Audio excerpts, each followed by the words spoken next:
Are you at the crossroads of your promising new video editing career, unsure which path to take? The path of freedom as a full-time freelancer, or the path of stability, consistency, linking up with an agency, a creative house? Today we're going to break down the pros, the cons of both, and give you a first-hand account of how me and my boy Noah both started in the same place, coming up filming music videos in clubs together, and took slightly different approaches. I myself went down the more go-getter, full-time freelancer route. Noah has had tremendous success teaming up with a creative house here in London, an agency, and has touched some phenomenally high-profile jobs. Today we're going to break down where we came from, how we took our slightly different journeys, and the pros and cons of both journeys. So on the screen is me and Noah. We both started our journey in more or less the exact same place. Now, we benefited each other in similar ways. So the way we originally started working together is we were just boys in school, and around 2016 we opened up a production company called TQ9 TV. Now, production company might be a bit generous. It was a Canon 600D and like 4 guys who knew a bunch of rappers in the area, and we would just come with the Canon 600D and we'd shoot them a music video. Now, it originally started out as a freebie. We would do a trade. We would come and film a free video for you. You would give us that piece of content. Obviously, it's ours now. We put it up on our channel. So we own the piece of content, but you get a free video and free exposure. We were just doing this purely out of passion. We built up that as the social proof, rolled that into filming nightclubs, because promoters who were booking a venue, booking a DJ, etc., well, they actually had some budget. They could put that budget in our hands and we could actually be paid for this. So that was essentially the way we started our career. Now, over time, we eventually went different ways, and we both actually moved to London. So we move up to London, the big city, realistically in pursuit of more freelance opportunities. And we both end up taking a slightly different path. What happens next is about to have a lot of lessons for you, because you might be at this very point today, the crossroads of which way do you go. Before we get started, we need to talk about understanding freelancing.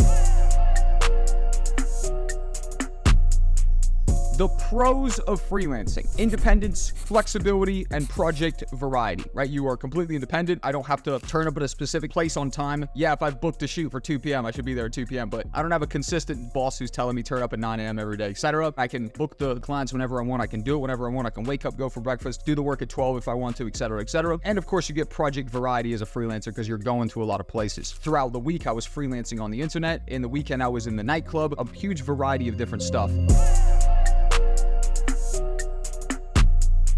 And of course, the cons of freelancing is you have to get every job yourself. That can be very stressful for people, which means there can be inconsistent income. There's also no like benefits. There's no like sick days or anything like that, right? Agency is definitely more seamless from the client acquisition perspective. So Noah goes on to not choose the path of a freelancer. He moves to London, and we both moved to London. He actually ends up tapping in with a prominent video editing agency. Over the course of like a 2 or 3 year period of working with these guys, he goes on to be a crucial part of the team. Actually ends up, I think, getting into a more senior role in the actual agency. But he starts off as just a standard run-of-the-mill video editor. Working with high-profile clients was one of the biggest things he benefited from here, which of course looks fantastic for the portfolio. He was working with big footballers, big rappers, all of these high-profile celebrity clients. In fact, as I record this video, he's out in Belgium filming Tomorrowland as we speak, right? That's obviously all through the agency. Super high profile client, absolutely exceptional. Now, as an individual, not tapped in with a creative house, an agency, etc., it would undeniably be harder to land Tomorrowland as a client. But because he's tapped in with a phenomenal agency who, again, have a track record, have connections of their own, he essentially just benefits from all of that infrastructure that's already in place. So that's absolutely fantastic. For you, as someone who might want to go work for an agency, even if it's a remote agency on the internet, at the bare minimum, you're joining a organization that has a track record, has clientele, that has relationships made. Now, if Noah were to then leave this agency with all of this crazy celebrity clients, celebrity festivals, etc., how easily do you think he can take that across the road to the next agency, or even start his own shop, whatever he wants to do, etc.? This is all social proof. This is credibility. This is the track record that we talk about.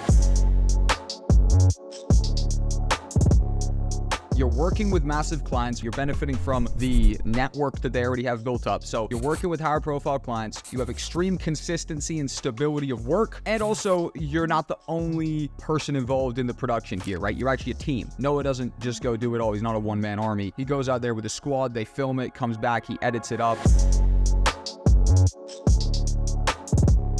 you're obviously involved in someone else's schedule. So there could be more rigid work schedules, aka you don't really want to go in on Friday, but you've got to go in on Friday because there's the big project or the big meeting or whatever. You have less creative control as well. So with any of my freelance projects, I'm essentially the creative vision behind it. They're hiring me because they trust my creative vision. So in theory, somewhere along that, might not be every project, but there certainly could be some conflicts where Noah maybe sees the video in one way, the agency sees it in another way. There's also ceiling to earning potential. At the end of the day, as a freelancer, yes, it's tough to scale up, but ultimately you can scale and essentially have infinite earning potential. Sure, you're probably not going to make $1 billion a year editing, but in theory, you can definitely start scaling up every single year. Maybe you're only adding another 5K, 10K a year to your annual salary, but you can continue to do that and you can increase your prices. Supposedly, your average agency worker is making about $60,000 a year, which means the earning potential isn't the craziest. However, a lot of people would give up the infinite earning potential to simply just have stability and consistency. Agency can be more passive, but you will not get the full piece of the pie. You have to remember that an agency is a middleman. They are bringing the work in through their incredible, attractive brand, and they're having you complete that work, and they're sitting in the middle and taking a cut. Oftentimes, agencies might bring in work for, $60,000 a project, and you might just be on a basic $2,000 a month salary, right? But a lot of people will happily give that up to be working on more high-profile projects, have more consistency of income, right? To not have to be hustling for every project, and those things might be more important. Making the right decision is ultimately impossible. For me, it was just a personality thing. I've been an entrepreneur since I was 10, 12, 11 years old, something like that, right? You can trace it back. I'm putting together a list right now of every business I've ever tried and failed at. The list is pretty goddamn big. We've gotten into, I think, like 25, 30 businesses since I was around 10, 11 years old. So I'm just naturally a go-getter, motivated, entrepreneurial guy. Noah, on the other hand, might not have had that much of an entrepreneurial spirit, which is no detractor or detriment to him, just a different personality trait, right? He was an absolutely incredible creative. He took his services to somebody who absolutely valued that. As a result of it, he chased more stability and consistency. He has had a phenomenal, insane career. I won't give away the numbers. The man's not making small money. He's making good money. 2 success stories in the same industry that took a slightly different path, but both ended up with a success story to tell and a incredible clientele to look back on. So this has been the video right here. There's absolutely no right choice. The right choice depends on you and your character profile, your personality, who you are as an individual. I want to direct you to another video. This one's done, right? It's literally done. If you made it to the end of the video, first off, you should join Video Production Plus, my private members community. But if you're not yet convinced to do that, you should click this video and you should check it out. This is an absolute banger right here. I'm going to end this video in 5, 4,